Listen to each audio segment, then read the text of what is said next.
Bonjour à toutes et à tous, dans cette vidéo, on va travailler la notion de proportionnalité. Alors, des petits rappels dans un premier temps, voici un tableau de proportionnalité. Donc, vous avez par exemple un problème classique qui est que vous avez un abonnement de téléphone et une minute de téléphone coûte 50 centimes. Voici le tableau. Est-ce que ce tableau représente une situation de proportionnalité? Une minute correspond à 50 centimes, 2 minutes correspondent à 1 euro, 3 minutes à 1,50 €, 4 minutes à 2 euros. Vous voyez bien que pour passer d'une ligne à une autre, j'ai multiplié par 0,50.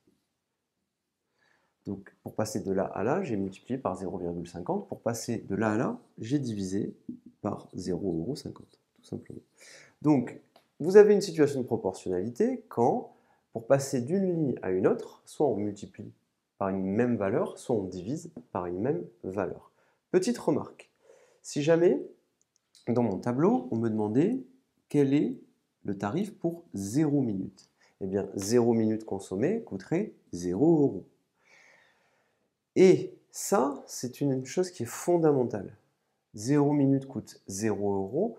Si jamais on doit faire la représentation graphique, entre cette droite et cette droite, laquelle doit-on choisir? Eh bien regardez, 0 minute coûte 0 €. On aura donc cette quantité-là.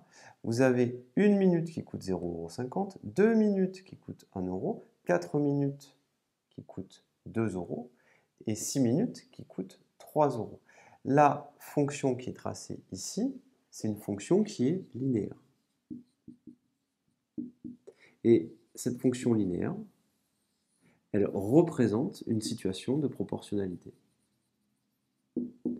Une situation de proportionnalité. Ça, c'est fondamental de le comprendre. Dans les exercices de brevet, on vous le demandera à chaque fois. Donc, je l'écris ici.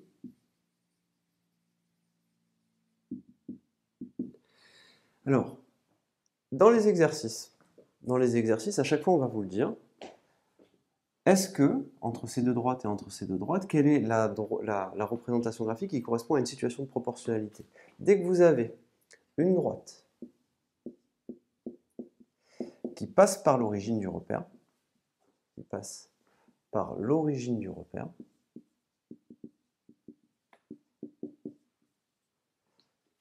c'est gagné. Vous avez affaire à une situation de proportionnalité. Donc dès que vous avez une droite qui passe par l'origine du repère, c'est ça, c'est ce point-là.